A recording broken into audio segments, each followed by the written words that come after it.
1er juin 1977, 1er juin 2023, cela fait 46 ans jour pour jour que le président Gnassingbé Yadema a instauré la journée nationale de l'arbre. Depuis lors, la tradition s'est perpétuée d'année en année.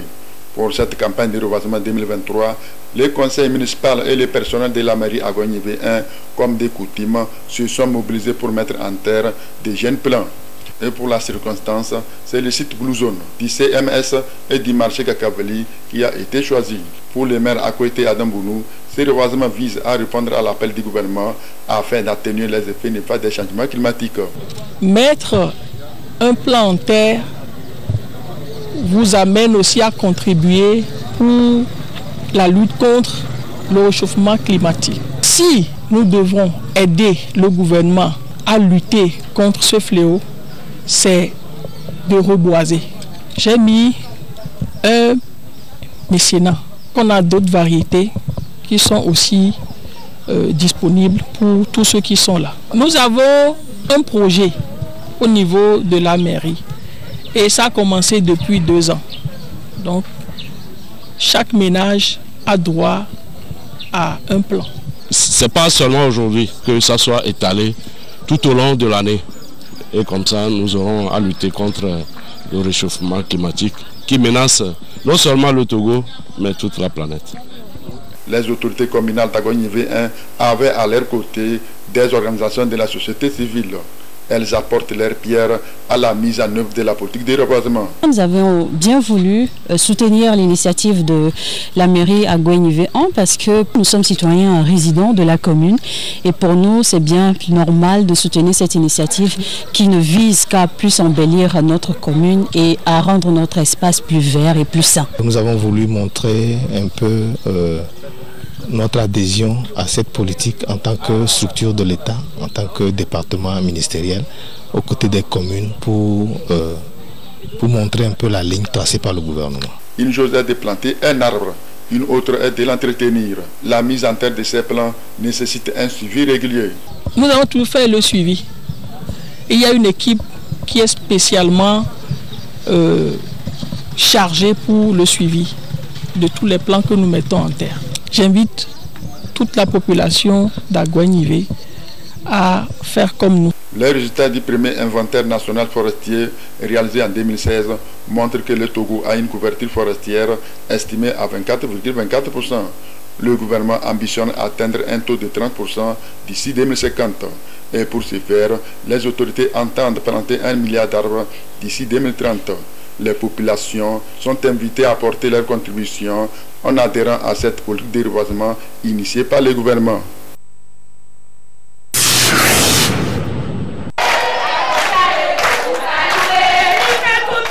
L'une des difficultés auxquelles les apprentis couturières et tailleurs sont confrontés après leur formation et apprentissage est le manque de moyens pour payer les machines à coudre. L'ONG L'Appel pour l'orientation à l'islam et à la bienfaisance AOIB a fait ce constat. Et c'est dans cette logique qu'elle a fait ses dons de machines à coudre au corps des experts en couture du Togo, CECT. Au nombre de 20, ces machines à coudre seront remises aux apprentis les plus démunis. Ces gestes s'inscrivent dans le cadre du programme d'action humanitaire de l'ONG AOIB et visent plusieurs objectifs. L'ONG AOIB vient de répéter l'une de ses activités phares, c'est-à-dire aider les apprenants à pouvoir exercer leur métier après leur apprentissage. La satisfaction qu'on attend, c'est de voir les apprenants demain se prendre en charge, pouvoir avoir un gagne-pain à partir du matériel qu'on vient de les offrir. Au total, nous avons plus d'une centaine de machines à donner sur toute l'étendue du territoire. Ici, nous n'avons donné que 20 machines. Nous nous déplaçons vers Aveta pour en donner 20 autres. Le reste des machines seront données à l'intérieur du pays. Les machines sont destinées aux nécessiteux, aux apprenants qui n'ont pas les moyens de pouvoir s'acquérir le matériel nécessaire pour pouvoir exercer le travail. L'ONG AOIB est une ONG qui exerce sur le territoire togolais depuis plus de 20 ans. Nous exerçons dans plusieurs domaines, à savoir la prise en charge des orphelins. Nous avons plus de 5 000 orphelins qu'on prend en charge, à savoir la construction des mosquées. De par le passé, les gens pensaient, ou bien les gens ont une vision de l'ONG, c'est que l'ONG opère seulement pour les musulmans. Ce matin, nous sommes là avec la nouvelle vision de l'ONG, c'est que l'ONG est là pour tous les Togolais, pour toutes les couches, que ce soit que vous soyez musulman ou pas. Nous, on est là à aider l'être humain. C'est l'être humain qui est au centre des objectifs de l'ONG. Une immense joie pour les bénéficiaires qui n'ont pas manqué d'exprimer leur sentiment de reconnaissance et leur gratitude aux donateurs. Les deux ONG AOUB de Eledodi et donné une colo Yaira et Mbionamelo.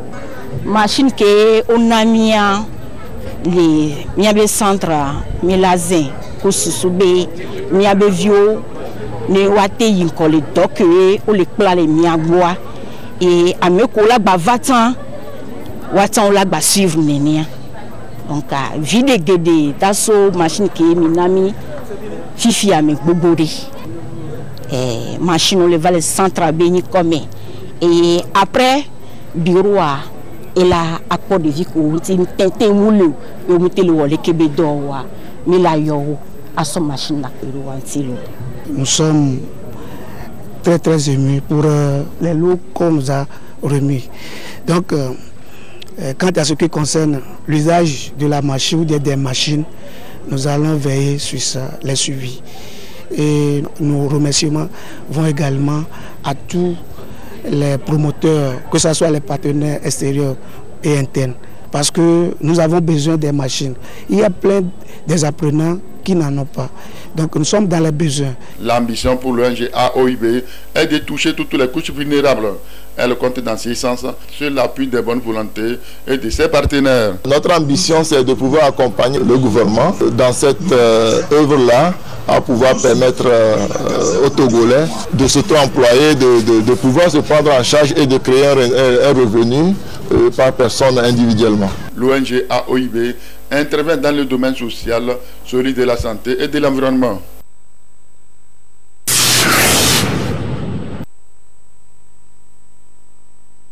Initialement prévu du 20 au 27 mai, le recensement électoral dans la zone 2 a pris fin ce 29 mai.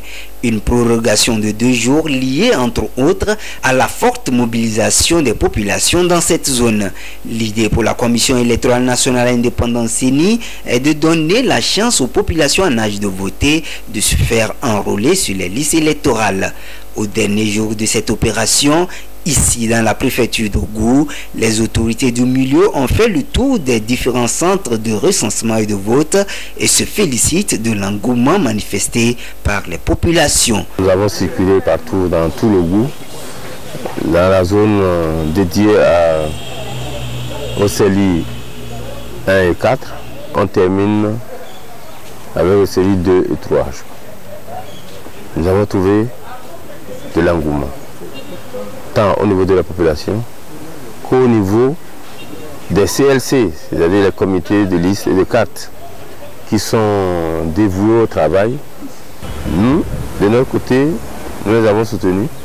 Tout le monde s'est levé comme un seul homme pour que les objectifs de recensement dans nos zones, surtout dans l'Ogou, dans tout l'Ogou, que l'objectif soit atteint. Ce résultat est dû à l'engagement des différents acteurs de la chaîne, surtout les OPS, qui ont acquis de l'expérience après le recensement dans la zone 1. Les chiffres sont très édifiants, ce n'est pas à nous de les publier. C'est du bon travail qui a été fait sur le terrain. De passage, je salue la mobilisation accrue de tous les cadres, les députés, les maires, les coordonnateurs, les ministres, tous se sont réunis pour que la sensibilisation soit bien faite. Quand la sensibilisation est bien faite, les résultats sont là. Je félicite tous les acteurs. C'est le lieu pour nous de remercier une fois encore tous les organes qui sont impliqués dans ce recensement. Les agents, les membres des différents CELI qui sont déployés, les OPR, tous les acteurs impliqués, c'est le lieu pour nous de leur exprimer toute notre gratitude, toute notre reconnaissance pour le travail qui a été effectué. Avoir sa carte d'électeur est une bonne chose. Les cadres de la préfecture d'Ogo espèrent avoir cette mobilisation des populations pour les échéances à venir. La population est beaucoup sortie et il faut les féliciter. Je crois que pendant les votes, nous aurons à peu près le même résultat, tel que nous avons vu sur le terrain actuellement. Pour les échéances à venir, la Commission électorale nationale indépendante CENI veut constituer un nouveau fichier électoral. La dernière phase du recensement se tiendra du 5 au 12 juin dans la zone 3.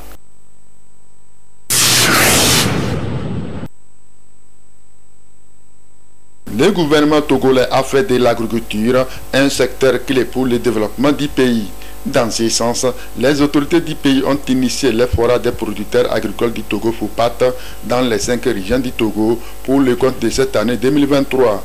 L'une des thématiques abordées au cours de ces rencontres est la mécanisation de l'agriculture. Selon certains acteurs du domaine, le Togo dispose d'un cadre institutionnel et des atouts pour la mécanisation de son agriculture. Le Togo fait son chemin avec notamment les programmes et les outils dont l'État a mis en place pour appuyer cette mécanisation. Quand vous prenez l'APRODAT, l'Agence de promotion et de développement des agropoles du Togo, vous prenez le MIFA, le mécanisme incitatif de financement de l'agriculture, vous prenez l'ATA, Agence de transformation agricole, c'est des structures qui sont là, à qui on doit donner encore de la matière pour pouvoir pousser cette mécanisation à se réaliser au Togo. Et il faut aussi y ajouter le financement. Le Togo dispose d'une jeunesse, d'une main-d'œuvre, la jeunesse. Le Togo a des potentialités. Quand vous voyez 3,8 millions d'hectares de terre non exploités, vous voyez les fleuves qui peuvent nous permettre de maîtriser l'eau.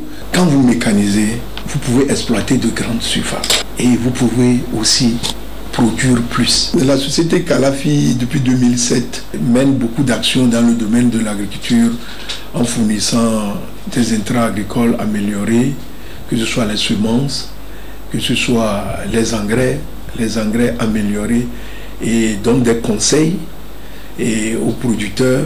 Nous aménageons aussi les terres avec des outils performants. Nous faisons des services de labour au profit des paysans. Ce sont des labours payants que la société fait. Pour atteindre les objectifs, du chemin reste à parcourir. Malgré les terres disponibles chez nous, nous peinons toujours à mettre des outils performants pour le développement de cette agriculture. Nous devons réorganiser les vrais producteurs à la base et mécaniser surtout le secteur. Il faut articuler des modèles de développement dans le secteur agricole et pour leur permettre de les implémenter sur le terrain. La pluie n'attend pas le programme. Donc il faut qu'on soit opérationnel sur le terrain au temps T, au moment où les gens ont besoin de nous. Et aussi, surtout sur le volet de la mécanisation, il faut que les pouvoirs publics puissent voir si c'est la mise en place d'une banque agricole qui puisse nous pousser à mécaniser le secteur et d'appuyer les actions du gouvernement. Le secteur agricole participe à plus de 40% à la constitution du PIB au Togo et emploie près de 2 tiers de la population active. Développer ce secteur permettra de lutter contre la pauvreté et de créer des emplois.